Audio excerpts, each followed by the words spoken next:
What's going on there, YouTube? Today it's Monday morning. We had some yards to do today, but not a lot. I can push them back. I'm gonna push them back to Thursday. As had a guy call me up, need some work done on his Cadillac.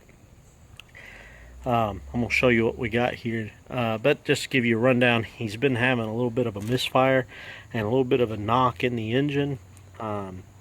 Nothing that I could really hear that seriously. I had to put my stethoscope on it to hear it. Then he also had a P0327, which for knock sensor code, and he said for a while now he's been having, like, it feels like a misfire, like a coil breaking down or something, and wanted me to look at it. So we plugged it in and looked at it. I'm going to show you what we got. I've got it tore down right now. He's going to pick up the parts. I'm just going to kind of run through what we've done and how I came there, and kind of let you see some of that while he's not here. I didn't really feel comfortable running video while he's here, just because some people don't like to be, I don't know, have their business aired out. I don't know what it is. So without further ado, hold on just a second. Let me switch the camera around and show you.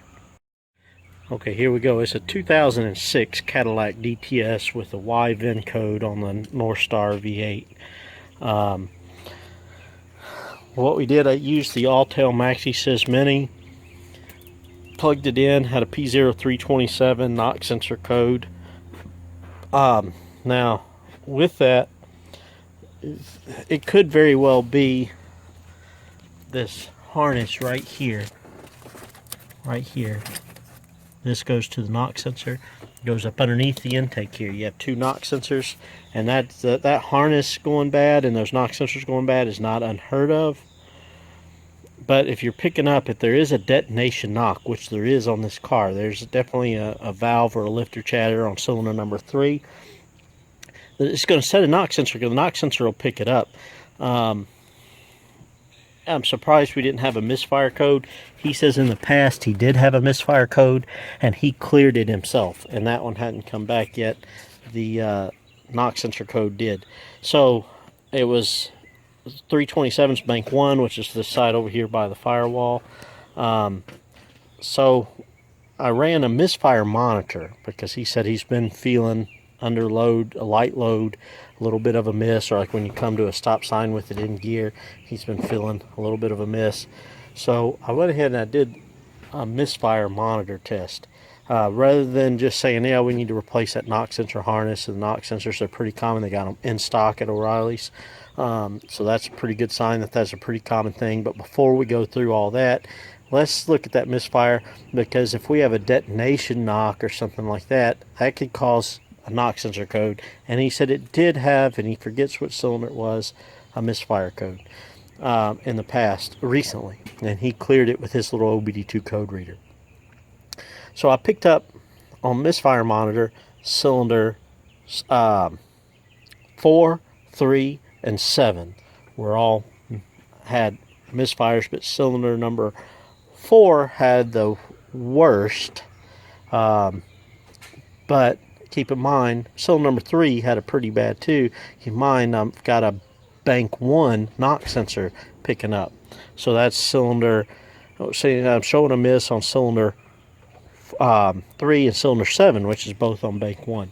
So I go ahead and I pull it apart, and the coils, got the factory coils. Now this car is running almost 200,000 miles on this 06 Cadillac. It's got the factory AC Delco ignition coils. You can see it saying, focus, there you go, AC Delco right there, and there's the part number off of it.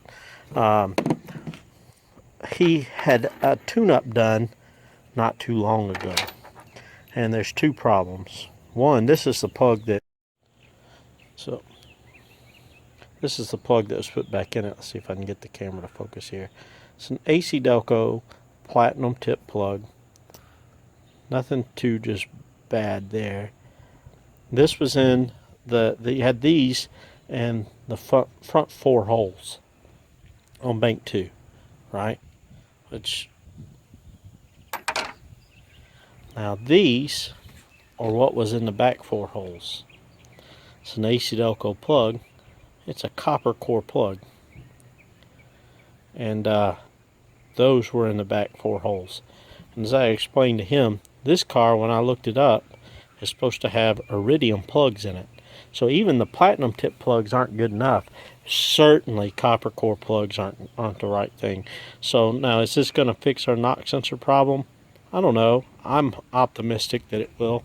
It may not. I may end up having to go in and replace the knock sensor harness and the knock sensors.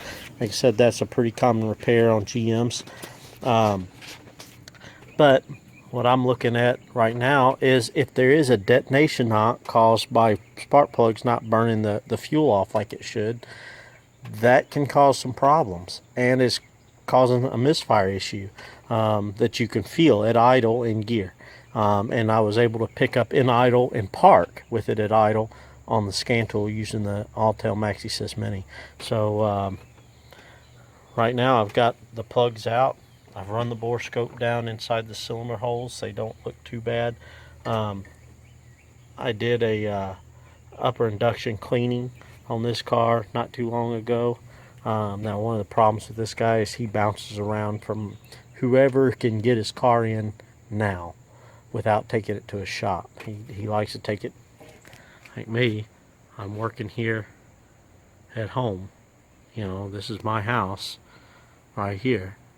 You know, I'm right here in my driveway, so that's my Honda. I'm working here at home. So I've got it all tore down. Now to take this one apart, you got this little plastic cover right here, and it just slides down underneath your secondary air pump right here. Now the way I do the air pump is you got these two 10 millimeters, one here and one here. They go in right here on the valve covers right there, and they come out, and I take the air hose off. It's got the little quick clamp there. Right, I take that off, and that allows me to move this around. And sometimes you might have to take that and move it out of the way, but it allows me to move this around so I can get to the different coils, to the spark plug holes that are back up underneath there. And there's those holes right there. So it allows me to get down into those with no problem. So once you take that loose, there's some little T30 Torx. These are the bolts that hold the coils in. Take those out. I just throw them up here. This is one of the bolts for the air pump. You just throw those up there. Then the coils will pull out. And then this is the setup I used to pull those out. I've got my little T30 VRM. I think that's VRM is the brand, something like that. All right, it's a T30, little shallow T30. This is a gray pneumatic impact 1/4 inch drive swivel, and I've got my Mac 1/4 inch drive electric ratchet. Then to pull the spark plugs out, I've got my Cornwell universal 5/8 spark plug socket. This is snap-on locking extension, and then this is a snap-on 3/8 universal joint, and then I'm using my snap-on 3/8 electric ratchet to pull them out. To unplug the coils, unclip the coils. These kind of little coils here, they can be kind of a booger to try to push like that. So what I do typically is I take a 90-degree pick, and this one here is made by Mac Tools, but you can buy them at O'Reilly's. They sell the Lyle, and you know, probably a performance tool brand, a cheap brand. But you just take that, see if I can do this, and you just stick it underneath like that and just pivot like that. Now it's up, and you can slide that thing right off with no problem.